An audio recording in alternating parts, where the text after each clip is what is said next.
उत्तराखंड के हरिद्वार में कुंभ मेले को भव्य और दिव्य बनाने के लिए मेला प्रशासन दिन रात जुटा हुआ है और इसी के तहत अखिल भारतीय अखाड़ा परिषद के नेतृत्व में प्रशासन के तमाम अधिकारी कुंभ कार्यों का निरीक्षण करने के लिए पहुंचे और इस दौरान मेला अधिकारी दीपक रावत, अपर मेला अधिकारी हरवीर सिंह सहित अखाड़ा परिषद के अध्यक्ष महंत नरेंद्र गिरी महाराज भी मौजूद रहे और इस मौके पर अधिकारियों ने अखाड़ों में होने वाली व्यवस्थाओं को लेकर आवश्यक दिशा निर्देश दिए।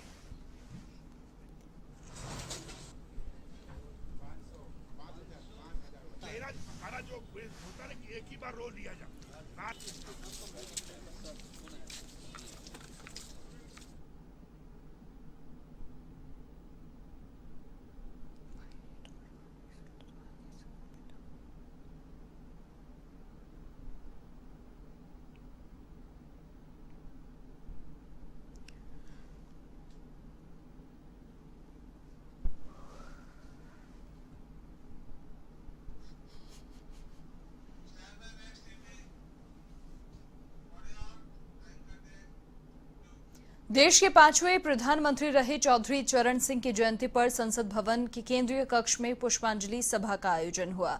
इस दौरान संसद सदस्यों ने चौधरी चरण सिंह को पुष्पांजलि अर्पित की और साथ ही कार्यक्रम में भाग लेने वालों को लोकसभा सचिवालय की ओर से हिंदी अंग्रेजी में प्रकाशित चौधरी चरण सिंह की जीवन वृत्त पुस्तिका भेंट की गई। इस मौके पर केंद्रीय संसदीय कार्य, कोयला और खान मंत्री प्रहलाद जोशी, अर्जुन राम मेघवाल समेत कई लोग मौजूद रहे।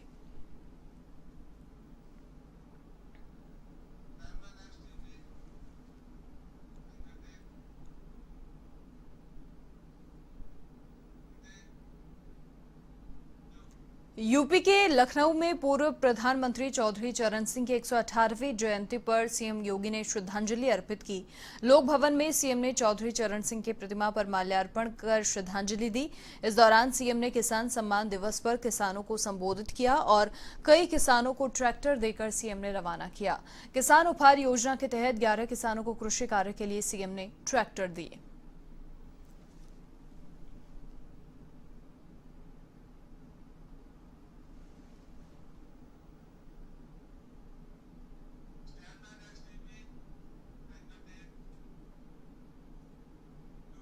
अजमेर जिले में नए साल के जश्न पर कोरोना महामारी का असर पड़ता हुआ नजर आ रहा है और इसी को लेकर जिला कलेक्टर प्रकाश राज पुरोहित ने नए साल के जश्न पर पाबंदी के आदेश जारी किए हैं।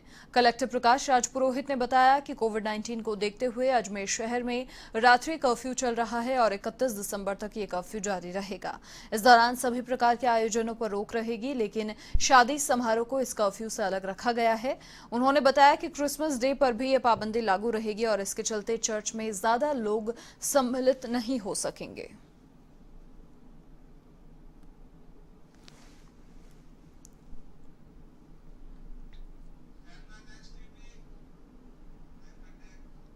डूंगरपुर जिले में ग्रामीण विकास एवं पंचायती राज इंजीनियर्स और कनिष्ठ तकनीकी सहायकों ने अपनी मांगों को लेकर पिछले 3 दिन से कार्य बहिष्कार कर रखा है।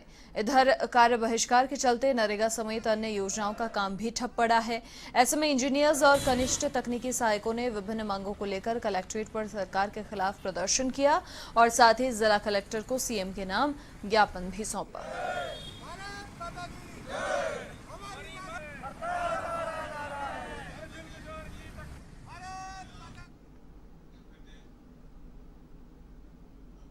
खबर भरतपुर के रुदावल से है, जहां बेखौफ बदमाशों ने स्टेट हाईवे 21 पर लूटपाट की वारदात को अंजाम दिया। यहां करीब 2 दर्जन बदमाशों ने बालाजी होटल में लूटपाट की और होटल के कर्मचारियों के साथ में मारपीट कर शराब के गोदाम में आग लगा दी। साथ ही गोदाम में रखी 12,000 रुपए की नकदी लेकर फरार हो गए।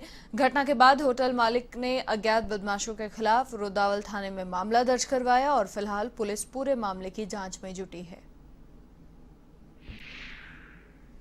12 बजे होटल पे गोली कांड करके पूरी होटल तोड़ फोड़ करके और अपना ठेका गोदाम में खेरे मोड़ पे उसको जला के खोखा उसमें तोड़ फोड़ करके और लूट करके ले गए। फायरिंग करिए और गोलीबारी करके और पूरे शीशा फीसा तोड़ के करीब 4-5 राउंड फायर कर 20-25 आदमी। लोकसभा अध्यक्ष ओम बिरला इन दिनों कोटा के दौरे पर है, जहां खेलकूद प्रतियोगिताओं में भाग लेने वाले बच्चे लोकसभा अध्यक्ष से मुलाकात करने बिरला आवास पर पहुंचे। इस दौरान बिरला ने सभी बच्चों का हौसला बढ़ाया, साथ ही उनके आगे बढ़ने की कामना भी की।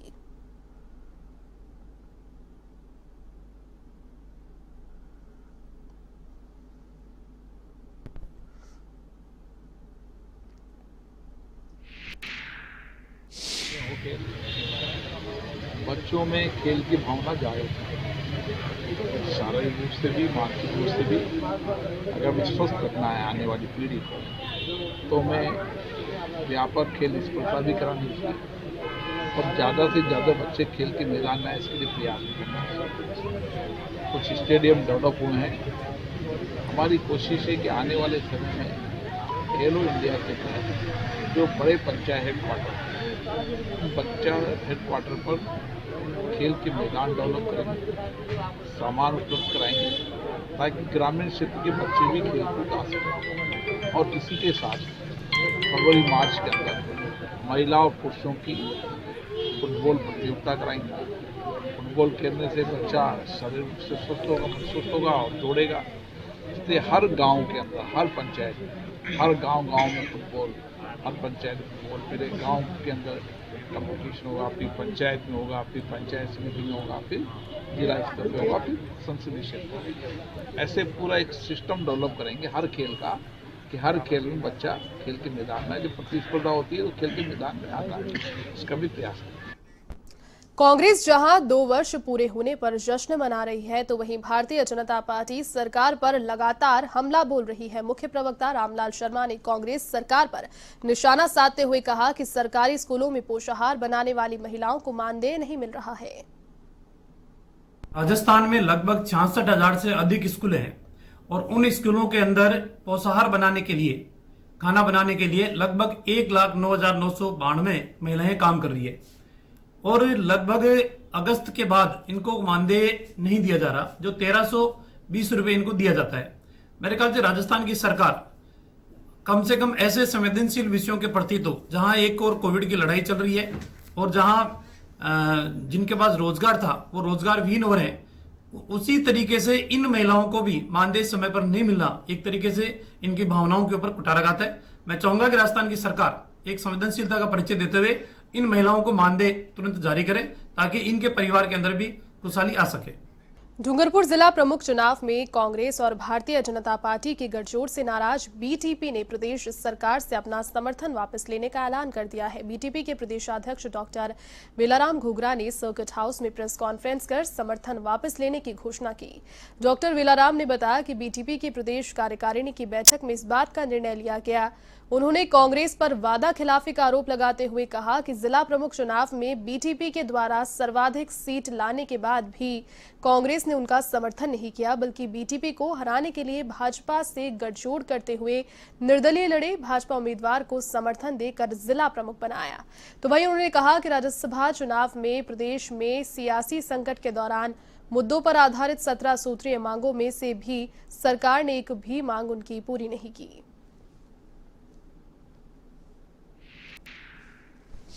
प्रदेश कार्यकारिणी ने ऑफिशियल स्तर पर कांग्रेस सरकार से, राजस्थान की कांग्रेस सरकार से वापस लेने का ऑफिशियल आज हम घोषणा भी करते हैं। बिल्कुल लिखित में कागज बन गया और चला जाएगा। कांग्रेस सरकार को मुद्दों पर आधारित समर्थन दिया था। राज्यसभा चुनाव कांग्रेस सरकार के संकटकालीन परिस्थिति में महाराष्ट्र पैटर्न लागू करने, 17 सूत्री मांग पत्र व अन्य ज्ञापनों द्वारा मुद्दों आधारित मांगों के साथ मांगे रखी थी, लेकिन सरकार ने वादा खिलाफी की। जी नहीं, एक भी मांग पूरी नहीं की और न किसी मांग का आज तक हमको जवाब मिला। इनकी नीति जो है धोखा देने की कांग्रेस की, उसके तहत यहाँ के स्थानीय नेताओं इनकी क्या चर्चा हुई हमें पता नहीं, लेकिन ऐसा धोखा दिया जो अभी पूरे देश पटल पर इनके असलियत का पर्दा खुल गया और इनकी असलियत सामने आ गई, जिसका जवाब जनता 2023 के अंदर देगी। सचिवालय में बगैर पास के एक महिला घुस आई, जहां पर गेट पर मौजूद गार्डों ने जब महिला को रोकने का प्रयास किया तो महिला नहीं रुकी, जिसके बाद गार्ड ने आगे जाकर महिला को रोका और पास को लेकर उससे पूछताछ की, जिस पर महिला गुस्सा हो गई और हंगामा वहां पर खड़ा कर दिया, जिसके बाद मौके पर भीड़ इकट्ठा हो गई। सूचना मिलने पर सीनियर डीआर प्रदीप गोयल मौके पर पहुंचे। अधिकारियों ने महिला को समझाने का प्रयास भी वहां किया, लेकिन महिला नहीं मानी और हंगामा मचाया। महिला ने गार्ड पर अभद्रता से बात करने का आरोप लगाया है। बाद में महिला पुलिसकर्मी उस महिला को अपने साथ सचिवालय के बाहर ले गई।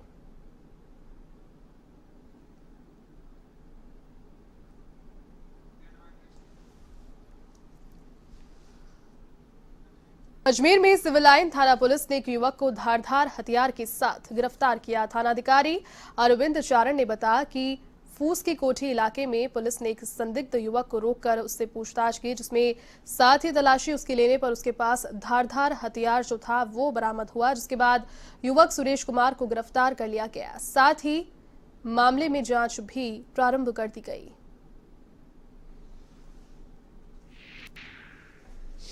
कल श्रीमान एसपी साहब के निर्देशानुसार मेरे थाने की टीम, जिसमें केसाराम जी थानेदार जी, राम सिंह जी एसआई साहब, दिनेश मौर्य रामावतार कांस्टेबल और दीपेंद्र सायंकालीन गश्त कर रहे थे ड्राइवर के साथ।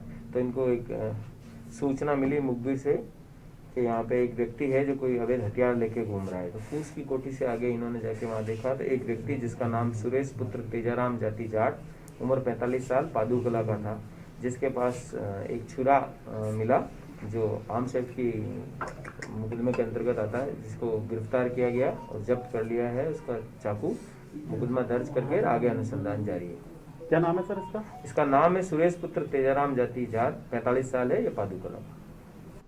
नागौर के मेड़ता में नाबालिग से सामूहिक गैंगरेप का मामला जो है वो तूल पकड़ता ही जा रहा है। पीड़िता के परिजनों और समाज के लोगों ने तहसीलदार को ज्ञापन सौंपा तथा दूसरी ओर पुलिस ने पीड़िता के बयान को लेकर उसका मेडिकल भी करा दिया है।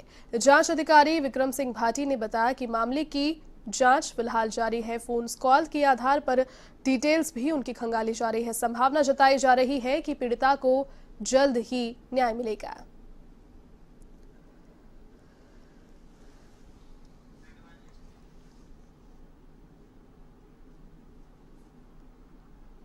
अजमेर की हाई सिक्योरिटी जेल के अंदर मिले मोबाइल को लेकर पुलिस ने एक होमगार्ड को गिरफ्तार करने में सफलता हासिल की है। थाना अधिकारी अरविंद चारण ने बताया कि 1 साल पहले जेल प्रशासन की ओर से जेल में मोबाइल मिलने की सूचना दी गई थी, जिस पर जांच करने पर यह पाया गया कि होमगार्ड ने ये मोबाइल जेल के अंदर पहुंचाने में मदद की है, जिस पर पुलिस ने केवल राम, जो आरोपी बताया जा रहा है, उसे गिरफ्तार किया।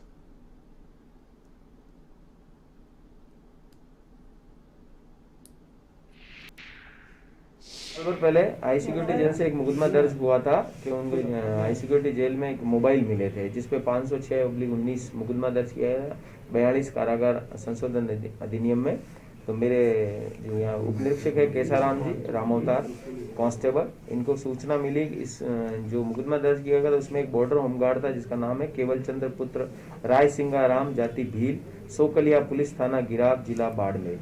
इसका उसमें रोल था, ये मोबाइल लाने में था, जिसे कल मुखबिर की इत्तला पे इसको गिरफ्तार किया गया है। गिरफ्तारी बनाकर आज इसको न्यायालय में पेश किया जाएगा और आगे इस मुकदमे का अनुसंधान जारी। राजस्थान किसान महापंचायत ने विभिन्न मांगों को लेकर अजमेर जिला कलेक्ट्रेट कार्यालय के बाहर प्रदर्शन किया। किसान महापंचायत के जिला अध्यक्ष ने इस पर जानकारी देते हुए बताया कि बिजली के दामों में वृद्धि और 2 महीने की जगह 1 महीने का बिजली बिल दिया जा रहा है, लेकिन बिल में सरचार्ज कम नहीं किया गया, जिससे गरीब किसानों को आर्थिक नुकसान उठाना पड़ रहा है। साथ ही उन्होंने किसानों की फसलें बर्बाद होने और आगजनी के बाद राज्य सरकार से मुआवजे की मांग की है।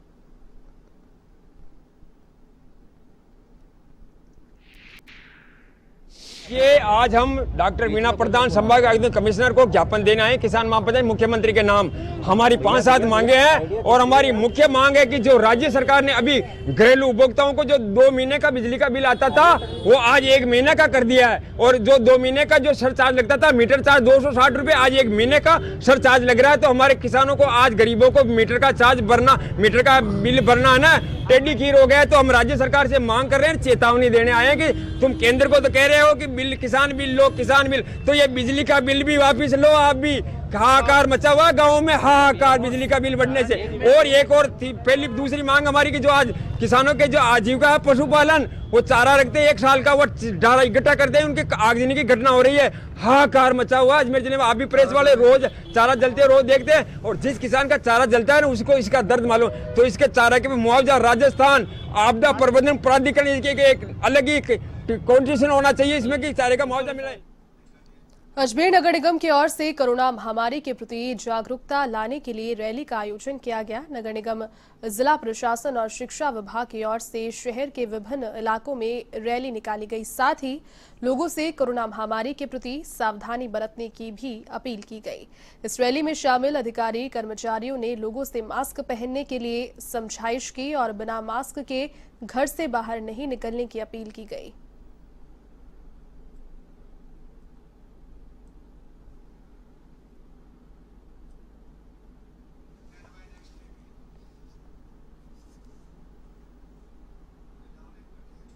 बाल संरक्षण आयोग की अध्यक्ष संगीता बेनीवाल बुधवार को दौसा के बांदीकुई पहुंची, जहां पर संगीता बेनीवाल ने जामा गांव में अंबेडकर विद्यापीठ की छात्राओं से मुलाकात की और आत्मरक्षा प्रशिक्षण शिविर का निरीक्षण किया। साथ ही छात्राओं को बाल अधिकारों के प्रति जागरूक भी किया। जिसके बाद संगीता बेनीवाल ऊन बड़ा गांव पहुंची, जहां कई महीनों से लापता चल रहे 4 साल के प्रिंस के परिजनों से मुलाकात उन्होंने की और बच्चे का जल्द से जल्द सुराग लगाने का आश्वासन दिया।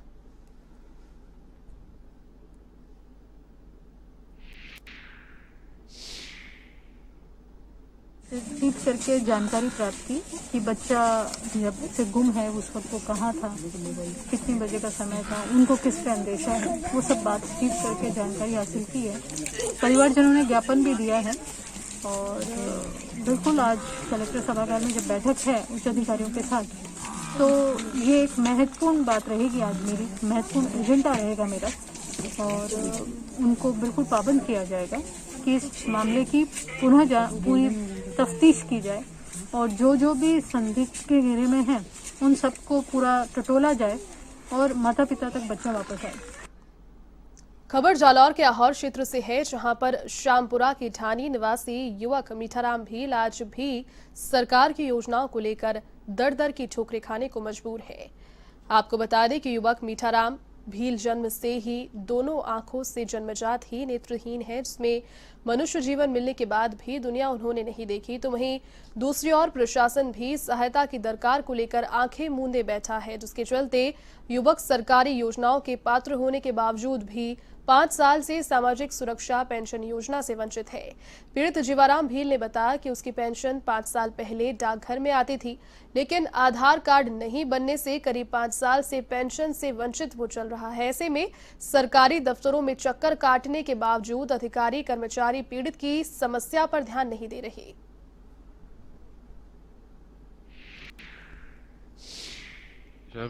जीवाराम। अच्छा, आपको पेंशन कब से नहीं आ रही है? 6-7 साल हो गए। अच्छा, सरकारी कार्यालय में गया था, कड़े अफसरों की बात की थी अन्य बारे में पेंशन थी? कई जगह फरी हो। अच्छा।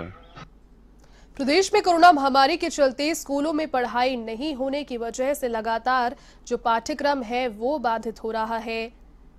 बच्चों की पढ़ाई पर असर तो इसका देखा गया है। तो वहीं बारा के शाहबाद में सेवानिवृत्त अध्यापक जगदीश नामदेव ने एक नई पहल की शुरुआत की है, जिसके चलते मोहल्ले के बच्चों को एक पेड़ के नीचे पढ़ाई कराने में जुट हो गए हैं। सेवानिवृत्त अध्यापक का कहना है कि कोरोना काल में स्कूल बंद है, ऐसे में कई बच्चों का स्कूल जाना